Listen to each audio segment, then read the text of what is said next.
Hello class. तो कैसे हैं आप सभी लोग। स्वागत है आप सभी का एक नई वीडियो में, जहां पर आज से हम लोग स्टार्ट करने जा रहे हैं। कंप्लीट करेंगे हर क्लास का सैम्पल पेपर, क्लास वाइज ही कर रहे होंगे। तो साइंस ओलंपियाड फाउंडेशन के लिए लेटेस्ट जो सैम्पल पेपर इशू किए गए हैं उन सबको हम लोग कंप्लीट कर रहे होंगे। क्लास 1 और 2 का मेरे ख्याल से आप लोगों ने देख लिया है। क्लास 3 से हम लोग आज इसको स्टार्ट कर रहे हैं। अब मैं आपको बता दूं कि अगर आपको मेरी आवाज़ बदली बदली से लग रही है तब आपने इस बात को सही से पकड़ लिया है, because I am not Ayush sir. मैं हूँ नमन तिवारी, आपकी ही तरह एक लर्नर हूँ और आपके लिए दिल में प्यार रखता हूँ और आप लोगों को ये जो साइंस ओलंपियाड है इसके लिए एफ़र्ट वाले कंटेंट देना चाहता हूँ। ठीक है, तो इन सारी चीज़ों को हम लोग बाद में भी देख सकते हैं। अभी मैं आप लोगों को बताना चाहता हूँ बहुत इंपॉर्टेंट चीज़ कि हम अगर आप चाहे जिस क्लास में पढ़ाई कर रहे हैं, आप लोगों को ओलंपियाड की कंप्लीट तैयारी कराने के लिए एक ओलंपियाड कोर्स लॉन्च कर दिया गया है, जिसकी जो प्राइस है वो आपको केवल 400 रुपये में आपको पूरा ओलंपियाड पढ़ाया जाएगा। किस तरीके से आप ओलंपियाड को क्रैक कर सकते हैं, चाहे आप किस क्लास में हो, नो मैटर्स। इस कोर्स की लिंक अगर आपको चाहिए तो ये आपको डिस्क्रिप्शन बॉक्स और कमेंट में भी पिंड मिलेगी। अब हम लोग स्टार्ट करते हैं अपने आज के इस लेक्चर को। तो सबसे पहले मैं आपको बता दूं कि ये क्लास 3 जो बच्चे क्लास 3 में हैं उन लोगों के लिए होने वाली है वीडियो। उन लोगों के लिए जो सैम्पल पेपर इशू किया गया है, लेटेस्ट सैम्पल पेपर 2026-27 के लिए, उसको हम लोग आज देख रहे होंगे। अब मैं आपको यहाँ पर कुछ इंपॉर्टेंट चीज़ बता देना चाहता हूँ कि ये है आपका सैम्पल पेपर, लेकिन इसके ये जो फर्स्ट पेज है इसका इंटरफेस बहुत ही ज़्यादा क्लीन और बहुत ही ज़्यादा इम्पॉर्टेंट हो सकता है, क्योंकि यहाँ पर आपको बताया गया है कि जो आपका एक्चुअल पेपर होगा उसमें कितने क्वेश्चन होंगे। उसमें टोटल 35 क्वेश्चन होंगे और आपको पूरा पेपर करने के लिए 1 घंटे का समय दिया जाएगा।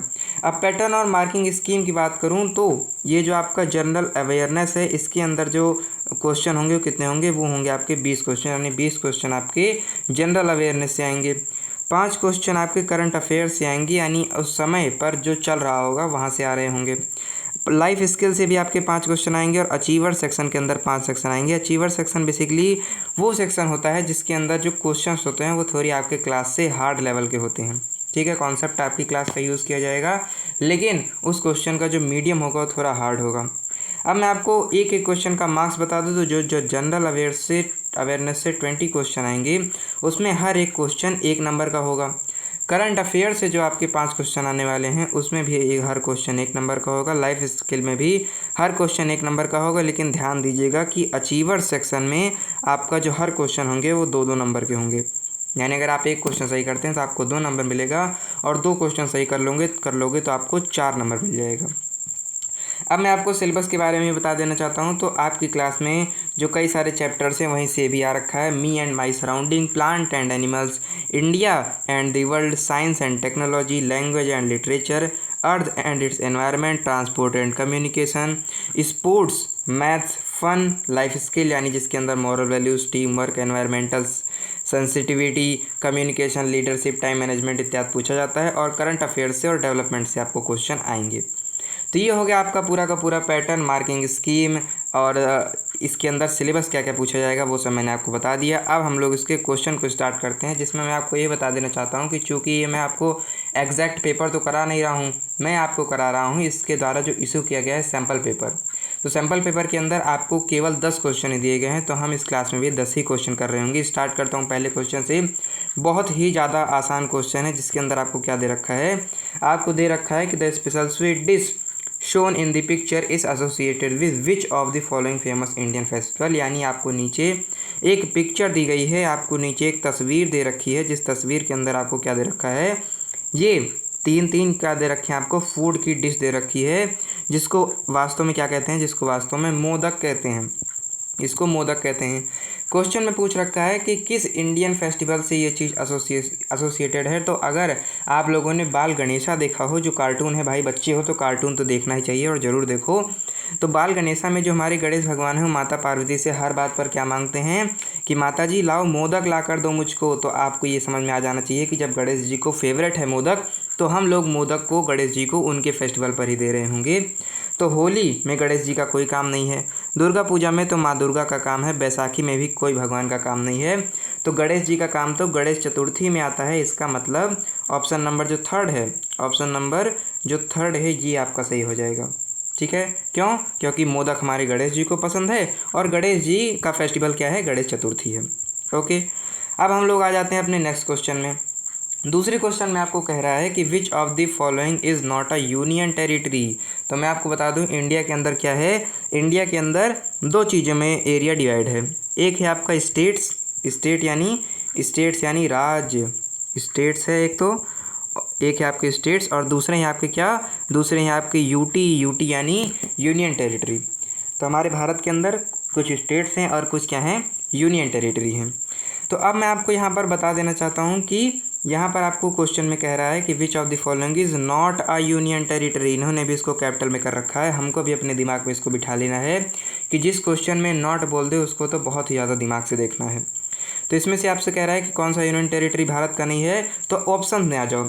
सबसे पहले आपको दे रखा है लद्दाख, लद्दाख की राजधानी लेह और लद्दाख तो आपका यूनियन टेरिटरी है ही। चंडीगढ़ भी आपका यूनियन टेरिटरी है क्योंकि ये पंजाब की भी राजधानी हो जाता है, हरियाणा की भी राजधानी हो जाता है। तो दो राज्य की बाउंड्री पर अगर कोई जगह पड़ रही है तो उसको आप यूनियन टेरिटरी दे देते हैं। जैसे चंडीगढ़ क्या है आपका यूनियन टेरिटरी है, इसकी राजधानी भी चंडीगढ़ ही है। उसके बाद आता है आपका क्या, जम्मू एंड कश्मीर। जम्मू एंड कश्मीर क्या है, ये भी क्या है उस समय, मतलब ये क्या है इस समय यूनियन टेरिटरी है। जम्मू एंड कश्मीर क्या है, यूनियन टेरिटरी है। लेकिन ऑप्शन नंबर सी यहाँ पर भी सही हो जाएगा क्योंकि उत्तराखंड आपका क्या है, उत्तराखंड तो हमारा सर जी स्टेट है, उत्तराखंड कोई भी यूनियन टेरिटरी नहीं है, इसीलिए हम इसको सही कर देते हैं। अब एक क्वेश्चन आ गया है आपका एस्ट्रोनॉमी से, यानी आपके जो ऊपर देखने पर जो पूरा खगोल विज्ञान चलता है वहाँ से आपको एक क्वेश्चन पूछ दिया गया है। कह रहा है कि which famous scientist explained that the planets revolve around the sun in elliptical path. कह रहा है कि इन जो नीचे आपको 4 साइंटिस्ट दिए गए हैं, इन साइंटिस्ट में से ऐसे कौन से हमारे साइंटिस्ट देवता थे जिन्होंने क्या कर दिया, जिन्होंने ये बता दिया कि अगर आपके सोलर सिस्टम में ये आपका सन है तो इसके आसपास जो प्लैनेट घूमते हैं ना, ये जो इसके आसपास प्लैनेट घूमते हैं वो इस तरीके से सर्कुलर पाथ बनाकर नहीं घूमते हैं। तो कैसे घूमते हैं सर, वो एक इलिप्टिकल पाथ में घूमते हैं, यानी एक एक्सटेंडेड सर्कल पाथ में, इस तरीके से वो घूमते हैं। तो इसको किसने बताया, तो ऑप्शन से देख लो भाई, ऑप्शन ही आपकी सारी चीज़ें क्लियर कर देगा। ऑप्शन में हम देख सकते हैं कि बी नंबर पर कौन है, बी नंबर पर है हमारे थॉमस अल्वा एडिसन। इनका काम किससे है, इनका लेना देना बल्ब से है, यानी कि अगर क्वेश्चन पूछेगा तो बल्ब का आविष्कार किसने किया, Thomas Alva Edison. Albert Einstein ने क्या दिया है आपको, थ्योरी दी है ना, थ्योरी दी है किसकी, फिजिक्स में थ्योरी दी है। आप बड़ी क्लास में आएंगे तो उसको पढ़ेंगे, फिजिक्स के अंदर आप इनका योगदान रहा है। तो चाहे थॉमस अल्वा एडिसन हुए, इनका क्वेश्चन बल्ब से रिलेटेड है। अल्बर्ट आइंस्टीन हुए, इनका क्या है, इनका जो रिलेशन है फिजिक्स से है।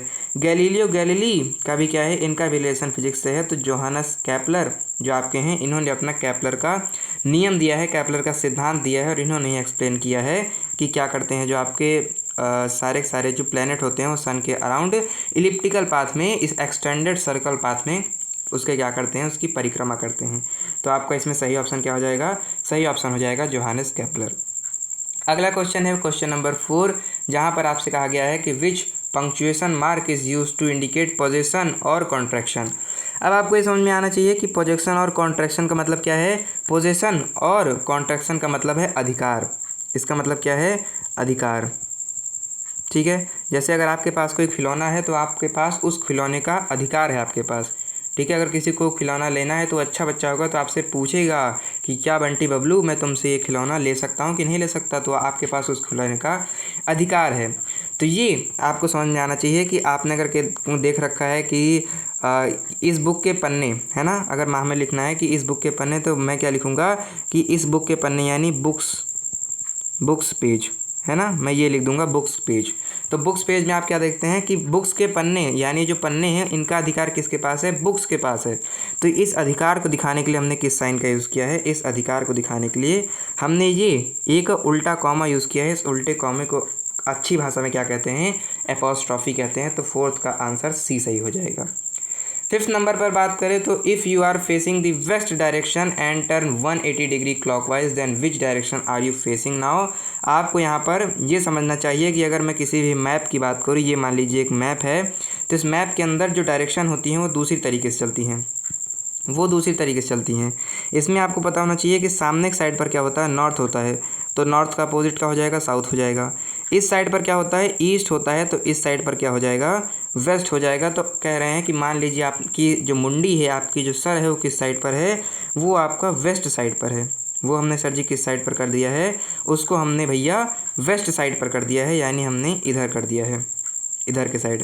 अब इससे आपने क्या किया, इससे आपने 180 डिग्री मुड़ गए, यानी जितना मैंने बनाया इतना मुड़ गए। इधर आपकी सिर थी, आप इतना मुड़ गए। जब आप इतना मुड़ गए तो आपका सिर अब किस साइड पर हो जाएगा, अब आपका सिर ईस्ट साइड पर हो जाएगा। ये भी गलत है, ये भी गलत है। ऑप्शन नंबर बी यानी ईस्ट आपका सही हो जाएगा। इस क्वेश्चन का आंसर बी सही हो जाएगा। अब आता है कि सेलेक्ट द इनकरेक्ट मैच। यहाँ पर भी देखो इनकरेक्ट बोल दिया है, तो यहाँ पर भी गलत मत कर कराना, दिमाग को अपने एक्टिव कर देना। इनकरेक्ट मैच को आपको यहाँ पर सिलेक्ट करना है। यहाँ पर जो मैच हो किस चीज़ के लिए है, वो है कि कौन सा स्पोर्ट किस जगह पर खेला जाता है। जैसे आपको पता होना चाहिए कि क्रिकेट कहाँ पर खेला जाता है, क्रिकेट की पिच पर खेला जाता है।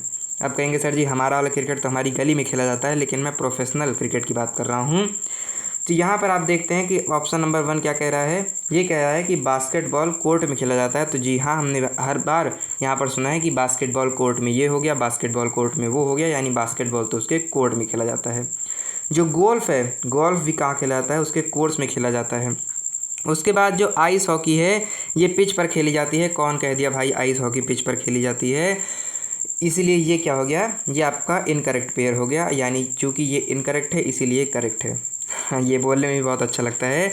यहाँ पर आपको इनकरेक्ट मैच पकड़ना था, तो इनकरेक्ट आपका क्या है, ऑप्शन नंबर बी, इसीलिए ये करेक्ट हो जाएगा। अगला क्वेश्चन है आपका क्वेश्चन नंबर 7। क्वेश्चन नंबर 7 कह रहा है which of the current minister, मतलब इनमें नीचे जो आपको इमेजेस दी रखी हैं, इनमें से आपके इस समय होम मिनिस्टर कौन है। तो हमें पता होना चाहिए कि हमारे होम मिनिस्टर कौन है, अमित शाह जी हैं हमारे। क्वेश्चन नंबर 8 क्या है, क्वेश्चन नंबर 8 कहता है how can you show respect toward others. आप कह रहे हैं कि मान लीजिए किसी ने आपकी मदद की, तो अब आप उसकी मदद के लिए उसको शुक्रिया कैसे कह सकते हैं, बाई बीइंग थैंकलेस, कि उसने आपने मदद की, आपने कहा चलो हटो हो गया मेरी मदद, ठीक है, आप उसका धन्यवाद ही नहीं करेंगे, तब क्या आप उसके प्रति सम्मान दिखा रहे हैं। तो नहीं सर जी, ये तो सुनने में ही बहुत ख़राब लग रहा है। By ignoring the feeling and opinions of other, अब वो आपकी मदद करने के बाद अगर आपको कुछ सलाह दे रहा है तो आपको भाड़ में जाए, मैं इसकी सलाह से मुझे कोई मतलब ही नहीं है, तब क्या आप उसकी रिस्पेक्ट कर रहे हैं। नहीं सर जी, हम तो तब भी उसकी रिस्पेक्ट नहीं कर रहे हैं। By listening to others and considering their opinions, यानी अगर आप दूसरे कोई आपको एडवाइस दे रहा है तो आप उसके एडवाइस और ओपिनियंस को समझें और उसको अपने अंदर लाएं। क्या ये अच्छी बात है, तो जी हाँ सर जी, ये अच्छी बात मुझे सुनने में लग रही है। By making fun of others, हम दूसरे को मजाक बना रहे हैं, ये भी बहुत गलत बात है, तो ये यहाँ पर भी हम उसकी रिस्पेक्ट नहीं कर रहे हैं। तो ऑप्शन नंबर सी आपका क्या हो जाएगा, सही हो जाएगा। अब आ जाते हैं दी अल्टीमेट हार्डेस्ट सेक्शन, यानी achiever section. Achiever section basically आपका जो पेपर है, इसमें सैम्पल पेपर में आपको 2 क्वेश्चन दिए गए हैं, एक्चुअल पेपर में आपको कुछ अदर मतलब ज़्यादा क्वेश्चन दिए जाते हैं, जिसमें क्या रहते हैं, उसको अचीवर सेक्शन कहते हैं। ये थोड़ा सा हार्ड क्वेश्चन रहता है, बच्चे ज़्यादातर यहीं पर आकर फंस जाते हैं। तो जो यहाँ पर नहीं फंसते वही इस पेपर के अचीवर्स बनते हैं, इसीलिए इसको अचीवर सेक्शन कहा जा सकता है। तो अचीवर सेक्शन में क्वेश्चन नंबर 9 और 10 दे रखा है। 9 में आपको कह रहा है कि WXYZ, हमने 4 चीज़ें ले रखी हैं, इन 4 चीज़ों की कुछ पहचान बताई जा रही है, इन्हीं पहचान को आपको समझ कर ये बताना है कि ये क्या है। तो W के लिए बताया जा रहा है कि it is the world's highest plateau, ये दुनिया की क्या है, सबसे हाईएस्ट प्लेटू है। तो दुनिया की सबसे हाईएस्ट प्लेटू क्या हो गई भैया, दुनिया की सबसे हार्डेस्ट प्लेटू हो गई आपकी यहाँ पर जो तिब्बत है। यहाँ पर जो आपका तिब्बत है, इस तिब्बत की जो प्लेटू है यही क्या है, यही आपकी हाईएस्ट प्लेटू है। और ये इतनी ज़्यादा हाईएस्ट प्लेटू है कि लोग इसको दुनिया की छत कहते हैं। एक्चुअल में दुनिया की छत नहीं है भाई, आपको समझ में आना चाहिए, लेकिन फिर भी लोग इसको रूफ ऑफ द वर्ल्ड, दुनिया की छत कहते हैं। ये उतना ज़्यादा ऊंचा है, तो ये हाईएस्ट प्लेटू है। तो यहाँ पर आप पहले ही देख लेंगे कि किसमें सबसे पहले W का नाम तिब्बतन कहाँ दे रखा है, तो ना इसमें दे रखा है, ना इसमें दे रखा है, ना इसमें दे रखा है, इसी में दे रखा है। यानी आपने केवल एक पहचान पता कर कर पूरा ऑप्शन कर लेंगे। अगर आपके पास टाइम नहीं है तो आप ऐसा ही कर टिक मार कर चले जा सकते हैं, क्योंकि अब आप ना आपकी आगे की जो चीज़ें होंगी वो भी सही होने वाली हैं। तो जो एक्स वाला है, यानी एक्स की पहचान क्या दे रखी है, it is the deepest ocean in the world, deepest भी है और लार्जेस्ट ओशियन भी वर्ल्ड का क्या है, पैसिफिक ओशियन है, प्रशांत महासागर है। वाई की पहचान दे रखी है, it is one of the countries located in both the continent of Europe and Asia. अगर ये एशिया है और ये यूरोप है, तो यहाँ पर आपका क्या सिचुएटेड है, यहाँ पर आपकी तुर्की जो कंट्री है वो यहाँ पर क्या है, सिचुएटेड है। तो ये क्या है, दोनों बाउंड्रीज़ की बीच में, दोनों कॉन्टिनेंट्स की बाउंड्रीज़ के बीच में सिचुएटेड है। जेड वाला क्या है, जेड वाला जो है आपका वो, उसकी पहचान ये है कि it is the largest fresh water lake in the world in terms of volume. Volume की बात करें तो पूरी दुनिया की सबसे बड़ी जो मीठे पानी की झील है। मीठे पानी की झील मतलब उसके अंदर चीनी घुली हुई है तो पीने में मीठा लगता है? नहीं भैया, ऐसा नहीं है। फ्रेश वाटर मतलब एक ऐसा वाटर जिसके अंदर आपको क्या लगे, जो कि आपको जब आप उसे पिए तो जैसे आपके घर का फ्रेश पानी आता है वैसे वहाँ पर भी फ्रेश पानी है, तो इस पानी को आप फ्रेश वाटर की लेक कहेंगे। तो फ्रेश वाटर की लेक कौन है? लेक बाइकल है। तो ये भी मैच हो रहा है, ये भी मैच हो रहा है, ये भी मैच हो रहा है, यानी ऑप्शन नंबर बी आपका क्या हो जाएगा? बिल्कुल करेक्ट हो जाएगा। Last question but not least, question number 10 आपको कह रहा है refer to the given devices. आपको नीचे कुछ डिवाइस दे रखे हैं, जैसे ये है आपकी पेन ड्राइव, ये है आपका वाईफाई राउटर, ये है आपका क्या, ये है आपका गेमिंग कंसोल और उससे रिलेटेड जो आपका प्ले स्टेशन वगैरह होते हैं, और ये है आपकी चिप। क्वेश्चन क्या कह रहा है? क्वेश्चन ये कह रहा है कि इनमें से कौन सा ऐसा डिवाइस है जिसको अगर आपको चलाना है तो इसमें आपको इंटरनेट कनेक्ट करना पड़ेगा। तो भाई मैं आपको बता दूं कि ये जो चिप है, चिप के अंदर तो भर के ही आता है सामान, तो इसके अंदर आपको कोई ज़रूरत नहीं है। गेमिंग कंसोल के अंदर जो ये प्ले स्टेशन से कनेक्टेड है, इसके अंदर भी गेम भरे रहते हैं, तो आप इसको ऑफलाइन चला सकते हैं। पेन ड्राइव आपने ही अपने घर पर देख रखी होंगी कि पेन ड्राइव के अंदर जो अंकल होते हैं क्या कर देते हैं, सामान डाल देते हैं और आप उसको अपने कंप्यूटर में या किसी भी डिवाइस में लगा कर चला सकते हैं। तो वहाँ पर भी नेट की ज़रूरत नहीं रहती। नेट की ज़रूरत केवल इस तरीके के वाईफाई राउटर्स में ही रहती है। तो यहाँ पर ऑप्शन नंबर 3 आपका सही हो जाएगा। ठीक है, तो ये थी आपके आज की क्लास का कंटेंट, ये था आपके आज की क्लास का पूरा माल मसाला। तो फिर से मैं आपको बता देना चाहता हूँ कि आप चाहे जिस भी क्लास में हूँ, आपको अगर ओलंपियाड क्रैक करना है तो आपके लिए कंप्लीट ओलंपियाड का कोर्स बनाया गया है। मात्र 400 रुपये का कोर्स है। तो लिंक आपको डिस्क्रिप्शन बॉक्स में और पिंड कमेंट में मिल जाएगी, तो don't forget to check it out. बाकी अगर आपको क्लास अच्छी लगी होगी तो धन्यवाद आप सभी का अभी तक इस वीडियो में बने रहने के लिए। अगर आपको कोई डाउट है तो आप कमेंट सेक्शन में पुट कर सकते हैं। अगर आपको अच्छी लगी क्लास तो उसको ही कमेंट सेक्शन में पुट कर सकते हैं, लेकिन कमेंट ज़रूर करना मेरे भाई। बाकी मैं मिलता हूँ आपको किसी नेक्स्ट क्लास में, तब तक के लिए पढ़ते रहिए। बहुत बहुत बहुत बहुत धन्यवाद।